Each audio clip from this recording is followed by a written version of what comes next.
Hi there. Thanks for finding me on my YouTube channel. My name is Julie Baum and I'm an independent demonstrator with Stampin' Up.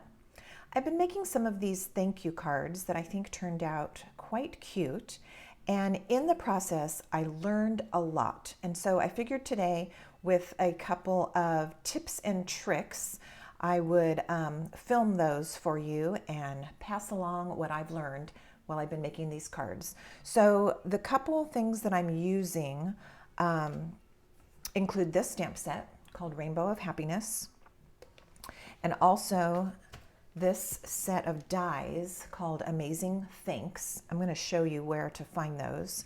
They are both in the January to June 2022 mini catalog. Let me show you those dies. They actually are part of a bundle.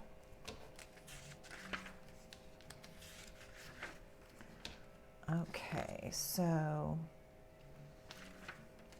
I'm at the back of the catalog. I'm just using the index to locate these real quick.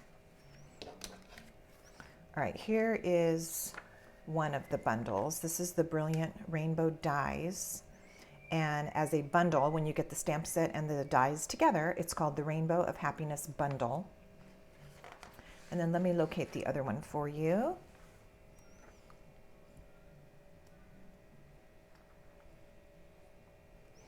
I just started playing with both of these products recently, and like I said, in playing with them, I really taught myself a few things, and I want to save you some grief. This is the other bundle. Now, I'm only using the dies. They're called the Amazing Thanks dies. They are available in a bundle with some stamped images, and the bundle is called the Amazing Silhouettes Bundle. But let me tell you why I like these so much. I love how we have the script and the shadow that goes behind it. So let me show you what that looks like when it's put together. All right, we have one here. So I did the word thanks in Daffodil Delight cardstock and cut that out. This is what it looked like at that stage. All right, and then I took black cardstock and cut out the shadow of the thanks. And this, let me put something white underneath it. This is what that looks like. So you have your two pieces, and here's where the tip comes in. In learning, I tried several different ways to find the easiest way to get this on top of that, and I did several things. So I'll walk you through the few things that I tried. I used my liquid glue and made small, tiny little dots on the back of the thanks, and then attached it to the shadow thanks. That will work. That's definitely one way to do it. A second way to do it is with your fine tip glue pen. So if you've never used one of these before, you unscrew the white cap, pulling out a needle that stays in place in this very, very fine tip of this glue. This comes out in probably the smallest line or bead that you can get, even smaller than with your multi-purpose liquid glue.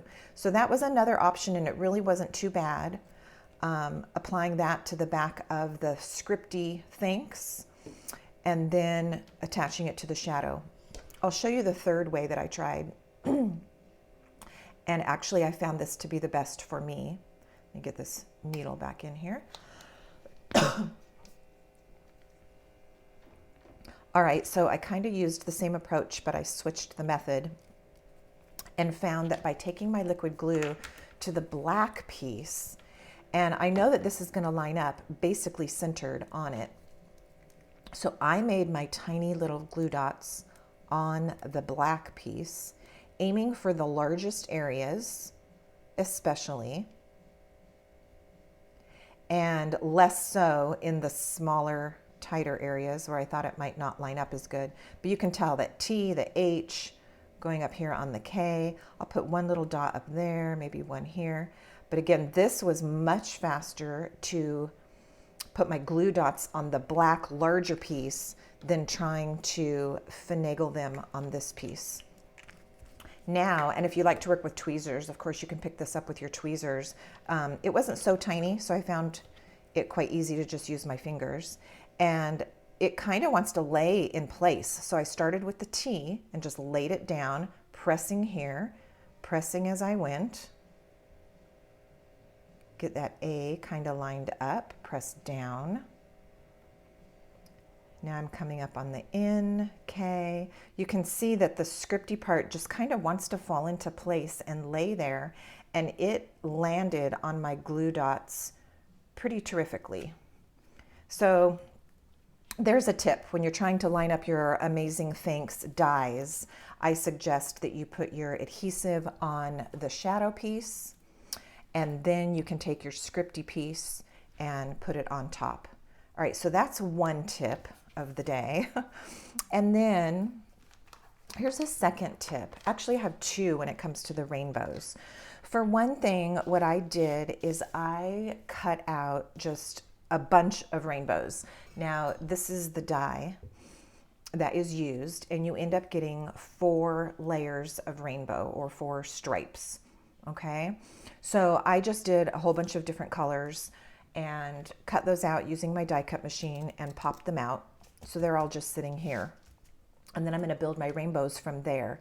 But I did want to make mention that if you want a certain color in your rainbow and you don't have that color of cardstock, perhaps you have a Stampin' blend that is in that color. So here's a great example. On a bunch of my rainbows that I wanted to custom color, I just cut them out of white cardstock. You could choose thick or the basic white, just the regular weight, whichever you want. But if you cut your rainbow pieces just out of white cardstock, you can take a Stampin' blend. Let's use the lighter. This is Positively Pink.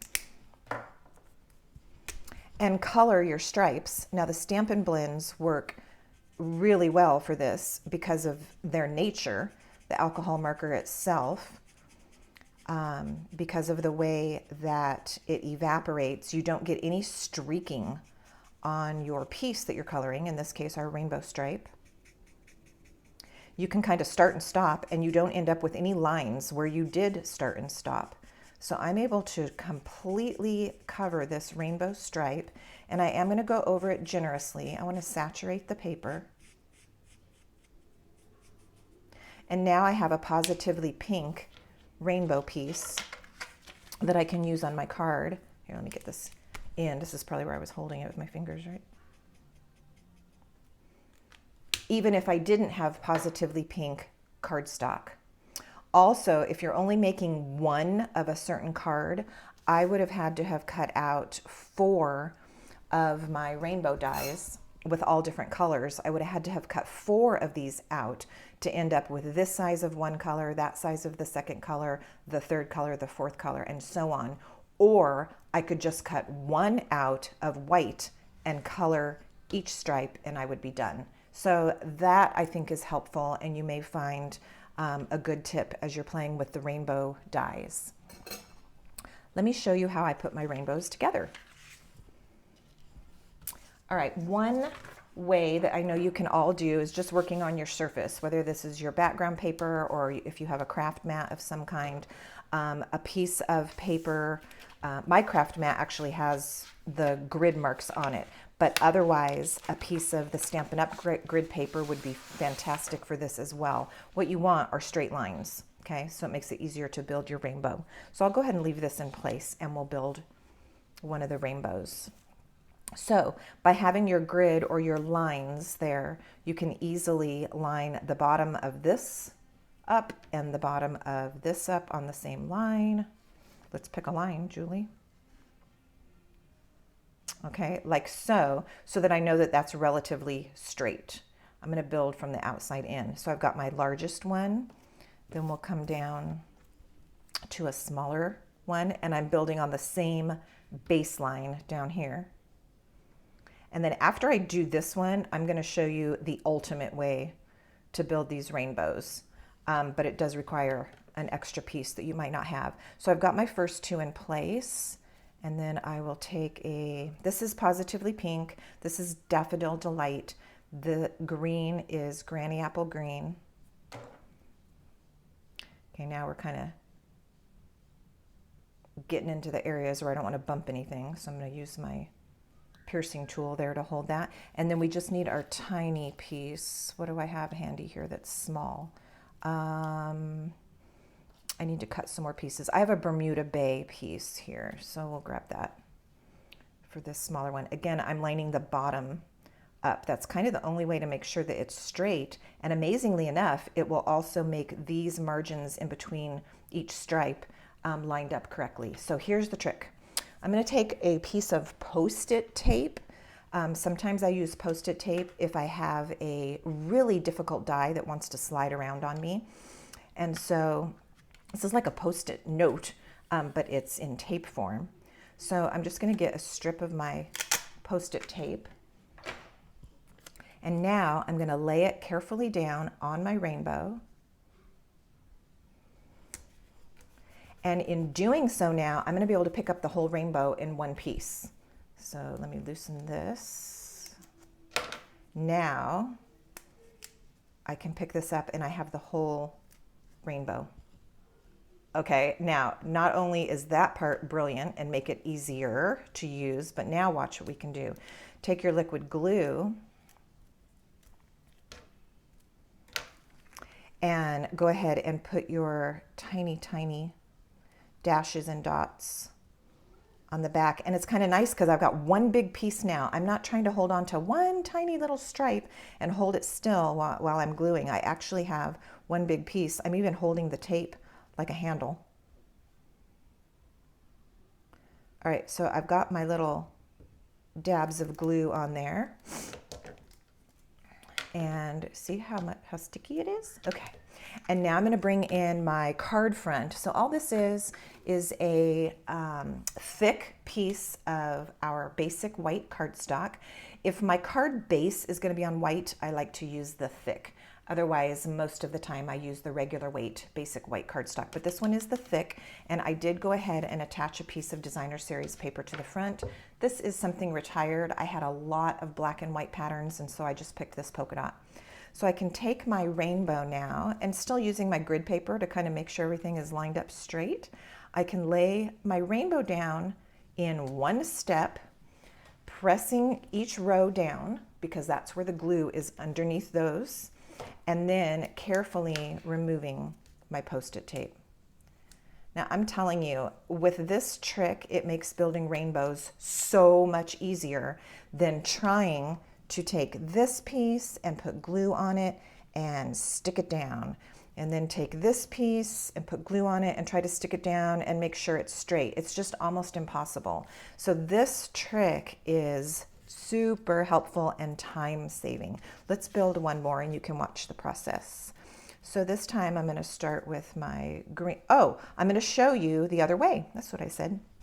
If you're a crafter that does vinyl cutting or any kind of cutting with a Cricut, then you might own a sticky mat. I don't do any of that, but I was able to get a sticky mat, borrow this sticky mat from my daughter who does do silhouette cutting or crafting with her silhouette. So this is like a tacky mat, and I'm telling you, this was the ultimate way to do it. It's not too bad on your background paper or on your craft mat, but if you have access to a sticky mat, the reason it's so great is because now that's going to stick on there. It doesn't even move around while I am building my rainbow. So let's choose some different colors this time. I have a red that's the right size. Oh, I might need a red small one. Okay, let's change directions here. Okay, so I'm starting with green. Then I will go to, I need the one of the right size. Okay, I have a pool party blue here. That's pretty. Same thing, I'm lining it up with the line on the sticky mat, but I just press it down and now that stripe isn't going to move anywhere. All right, I need the next size down. So I have a red in that size, so I'll go red.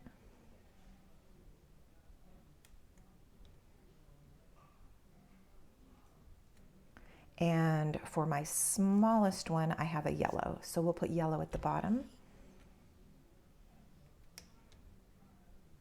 Okay, and then same process, put my Post-it tape down, allowing me to pick up all of the stripes off of the sticky mat. I can easily attach my, I can easily put my glue on here now. I'm holding onto the tape like a handle just to make sure I've got a hold on it while I'm moving the glue around.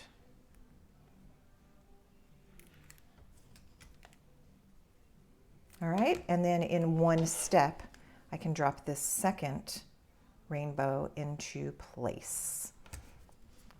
Do you not love that? Oh my gosh, it's the greatest trick.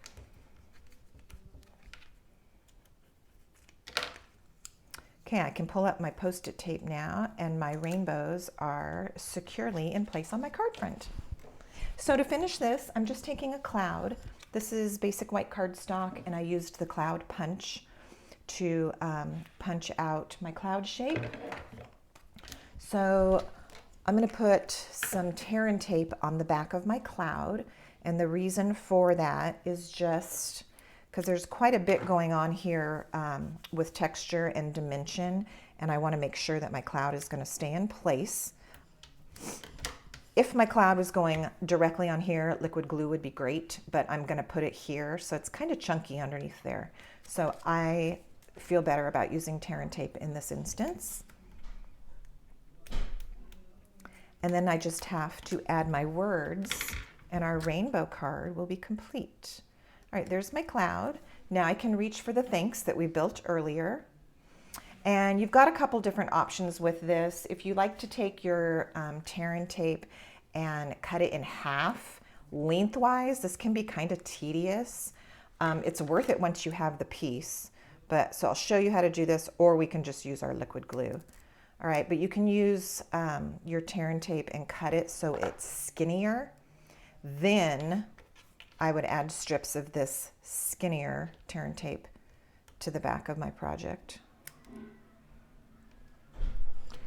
Piece there, a piece here.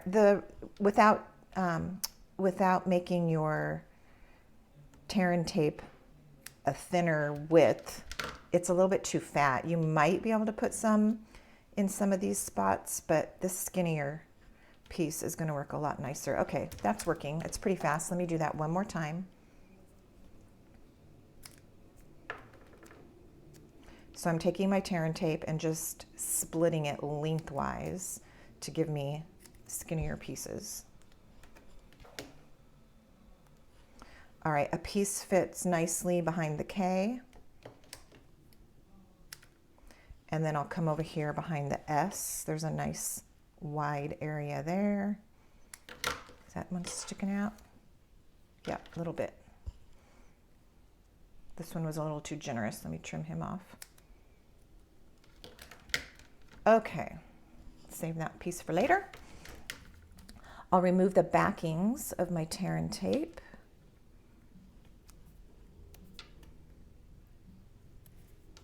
And get this attached to my card. The tricks that I showed you today are pretty universal for lots of